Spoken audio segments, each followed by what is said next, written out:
So I suppose I should talk about why I've chosen to do gastric bypass. I have been overweight for actually all of my life. I remember being a grade 3 and being overweight, so I've decided that this is the best process for me. It was actually kind of a joke when I first figured out I was going to do it. Last year at my 22nd birthday, I suppose it was this year, my mother asked me what I wanted for my birthday, and I told her I wanted gastric bypass, and it was a joke at the time, but I decided it was actually something. Sorry, I have a cold. It was something I actually wanted to do, and I'm ready for this change in my life. I've always been overweight. I've always been the fat girl in my group of friends.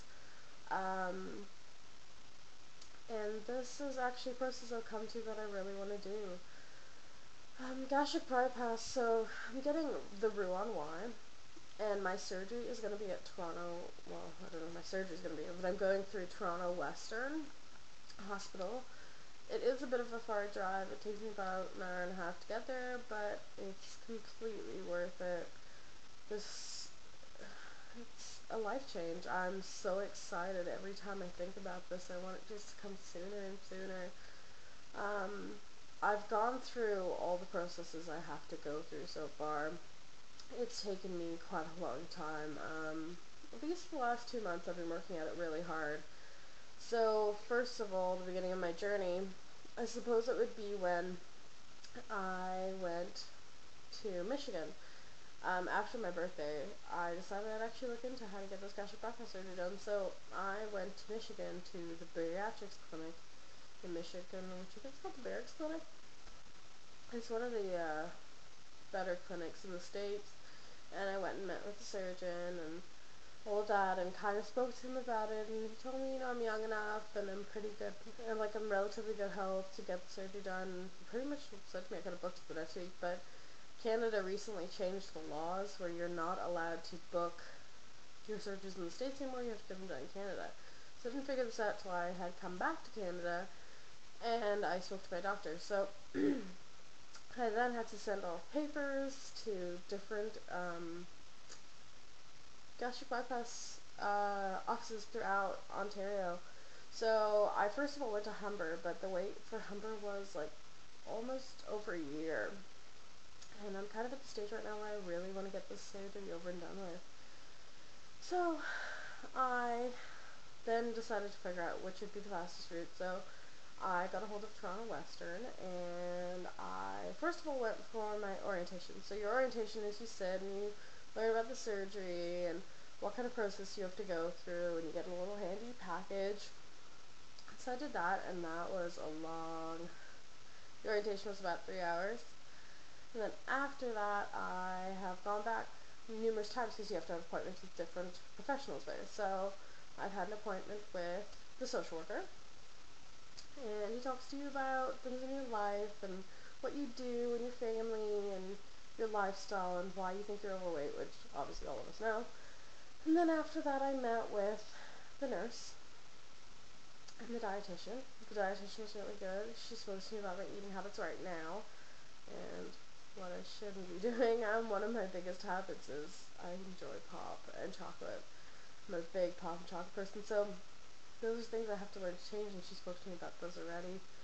And then other than that, she told me how I need to change those things, what kind of stuff I'll be doing after my surgery. So that was the dietitian, and then I met with the nurse, and she gave me another package, tons of reading, and she spoke to me about where my stitches would be, and what kind of the surgery would be like, how long I'd be in the hospital, different things I need to do after my surgery, I'm not supposed to have kids for 2 years, I need to be on certain multivitamins, I need to be taking my protein shakes, and that was about it. After I met with her, I met with, I think it was the psychologist, and that was quite the experience. You don't expect what you hear when you go meet the psychologist, because they make you fill out all these tests before to see pretty much if you're crazy, which I'm not.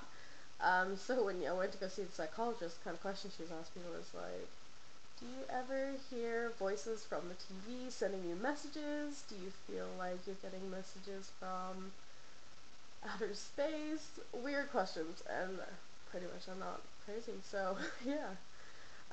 So that was kind of interesting to go through, and I did that.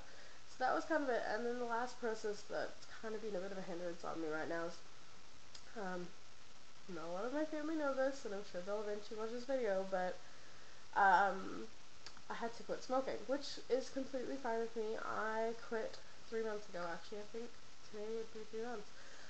So I quit 3 months ago, and I decided one day that I was gastric bypass is what I want to do, and if I have to quit smoking too, I'm going to do it. So I quit cold turkey. I was at my friend's house one day, and I threw up my pack, and that was it. So honestly, that's the one thing that a lot of people are going to struggle with if you are going to get gastric bypass. That's one thing you're going to really have trouble with. And honestly, if you can't quit smoking for something so important to change your life, then this isn't right for you. So I'm on my way to getting it done, and it seems like such an exciting process. It's just taking so long. I've been calling back and forth for the last couple weeks to try to get this process going, and so right now I'm in the process of waiting. They have to do a toxicology, which I've never even heard of before, to find out when I quit smoking, which is easy for me. I have it written down. I quit 3 months ago, but for them they want proof. So I called my family doctor, and he was like, I actually have no idea what kind of test you take. So that was pretty interesting. He was just dumbfounded. And then I will be meeting with the psychologist, I think next month. I'm waiting for him to call me back with an appointment. And then I meet with my surgeon. Which, breathe. It's a big step for me. I'm a little nervous about that. I am really excited though too. Hopefully I'll meet with him and he'll like obviously look me over. Apparently I'm a pretty good candidate. I have a virgin belly. I've never really had any surgeries done. So I'm a virgin told us. And he's gonna like then decide when my surgery is. I'll book the date, and I spoke to the nurse, and she says it'll most probably be October, November, which, wow, seems like it's so long away, but so close at the same time. So we'll see how that goes. So yeah, I'm waiting to hear back when my appointment will be with surgery. So the surgeon. So once that's done, I will be on Optifast for 2 to 3 weeks before my surgery, which seems kind of hard. But I'm kind of like figuring out how to do all of this first.